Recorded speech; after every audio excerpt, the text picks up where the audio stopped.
Doctor Masuma Hasan साहिबा, doctor Majida Rizvi साहिबा, मोहतरमा किश्वर नाइद साहिबा, नूरुल हुदा शाह साहिबा, हदी सहर अमदाद और मोहतरमा अनीस हारून साहिबा, डॉक्टर आलिया इमाम साहिबा, हदी शहनाज राऊ, डॉक्टर फातिमा हसन और ये सब मेरी मेहनत कश बहनें जो इंडस्ट्रियल वर्कर्स हैं, मुख्तलिफ़ अदारों में काम करती हैं, आप सबको बहुत बहुत सलाम आर्ट्स काउंसिल की गवर्निंग बॉडी की तरफ से और मेरी जानिब से।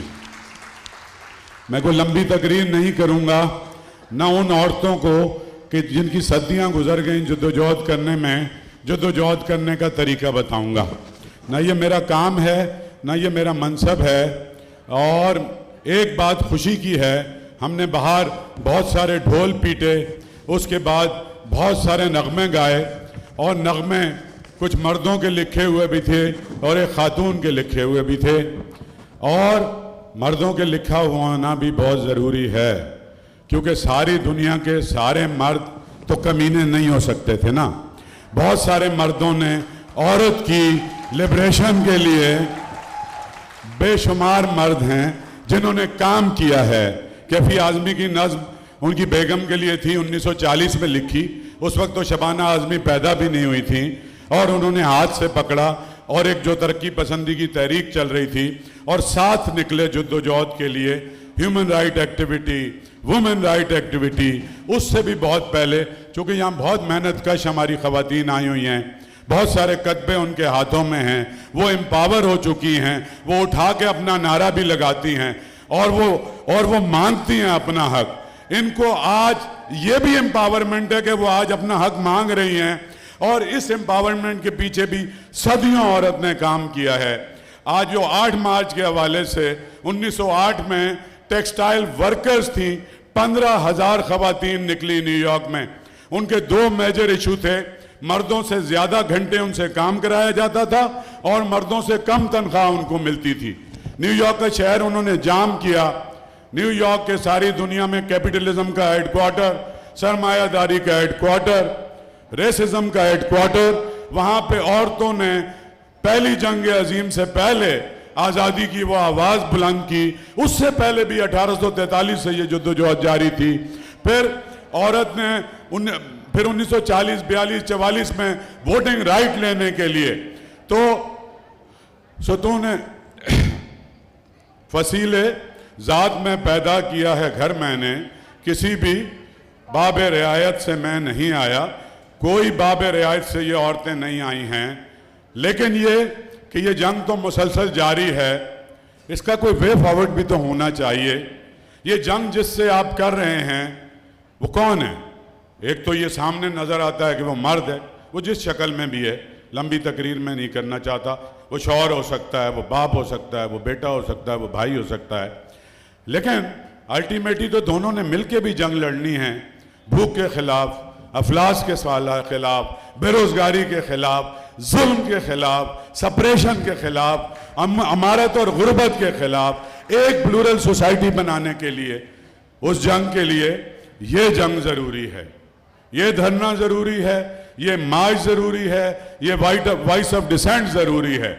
उसके साथ साथ दोनों को अल्टीमेटली साथ चलना है, एक बेहतर कुंबे के क़याम के लिए, एक बेहतर सोसाइटी के क़याम के लिए, मोहल्ले के लिए, शहर के लिए, फिर मुल्क के लिए, फिर यूनिवर्स के लिए। जद्दोजहद का झगड़ा बहुत मेहनत हुई है। मैं अपने घर में, मुझे पता है, मैं अपनी माँ के बारे में आपको बता सकता हूँ कि वो एक लफ्ज़ बोल नहीं सकती थी, सारे फैसले मेरे वालिद करते थे। और उसके बाद तब्दीली आई है और वो हमारे घरों में भी आई है। आज सूरत हाल वो नहीं है। ये मैं अपनी बात एक मिसालिए के तौर पे कर रहा हूँ। अवेयरनेस भी बहुत ज़्यादा आ गई है। जो सैकड़ों साल लगे औरत को, और बदकिस्मती से हमारे जो थर्ड वर्ल्ड कंट्रीज़ हैं, या जो हमारा ये बड़े सग़ीर और बांग्लादेश, हिंदुस्तान, पाकिस्तान और ये जो इलाके हैं, यहाँ पर या अफ्रीका के कुछ मुल्कों में भी ज़्यादा ख़राब हालात है। दुनिया के बहुत से मुल्कों में निस्बतन बहुत बेहतर सूरत हाल है। तो हम हर चीज़ में बहुत पीछे हैं, लेकिन इस औरत को सलाम है कि उसने अपनी जद्दोजहद तर्क नहीं की, उससे आगे जाना है। लेकिन मैं डॉक्टर मासूमा हसन की खिदमत में हाजिर हुआ था इनके दफ्तर के, मैं इनको दावत दूं और बहुत काम है इनका भी, और बहुत ये सारी ख़वातीन का। तो ये यही बात हो रही थी कि इससे आगे हमें जाना पड़ेगा, हमें नारेबाजी से भी आगे निकलना पड़ेगा, हमें धरना भी लगाना पड़ेगा, लेकिन हमें बातचीत भी करनी पड़ेगी, और हमें किसी नुक्ते पर भी विदाउट कॉम्प्रोमाइजिंग और राइट्स, अपने ख़वातीन को अपने हुकूक पे कॉम्प्रोमाइज़ किए बगैर उन सारी ताक़ूती क़ुव्वतों से भी बात करनी पड़ेगी। बहुत सारी ख़वातीन यहाँ भी बैठी हैं, बहुत मेहनत कश ख़वातीन हैं। करामत साहब अगर यहाँ हैं, उनका बहुत बड़ा काम है। फिर ये मेहनत कश ख़वातीन ज़ारा, और ये लेबर लॉज सिंध के बेशुमार चेंज हुए हैं। यहाँ जो डोमेस्टिक, जो घर में काम करने वाली हमें मासी कहते हैं, पहले उसको वर्कर तस्लीम ही नहीं किया जाता था, अब उसको भी वो राइट मिला है। इसी तरीके से हमारे अस्पतालों में जो काम करती हैं ख़वातीन सैनिटेशन में और इसमें, उन्होंने लड़ के अपना हक हासिल किया है। तो सूरत हाल पहले से बेहतर है और जद्दोजहद की ज़रूरत है। ये जो कॉन्फ्रेंस है, इसमें मैंने तकरीर या एजाज फारूकी साहब ने नहीं करनी, हमने तो अपना मुद्दा बताया कि हम क्यों कर रहे हैं। इसी माशरे की बहुत ही मुमताज़ ख़वातीन और अपने अपने सब्जेक्ट की एक्सपर्ट अगले 2 दिन में अपनी राय देंगी और एक वे फॉरवर्ड बनाएंगी और एक रेजोल्यूशन भी फॉरवर्ड करेंगी कि जो हम प्रोविंशियल गवर्नमेंट या फेडरल गवर्नमेंट या उससे ज़्यादा मसाइल तो यहाँ प्रेशर ग्रुप से हैं, न्यूसेंस ग्रुप से हैं। सरकार डायरेक्टली तो मुश्किल से आपको रोकती है, लेकिन कोई ना कोई आता है और ज़बरदस्ती भी रोकने की कोशिश करते हैं।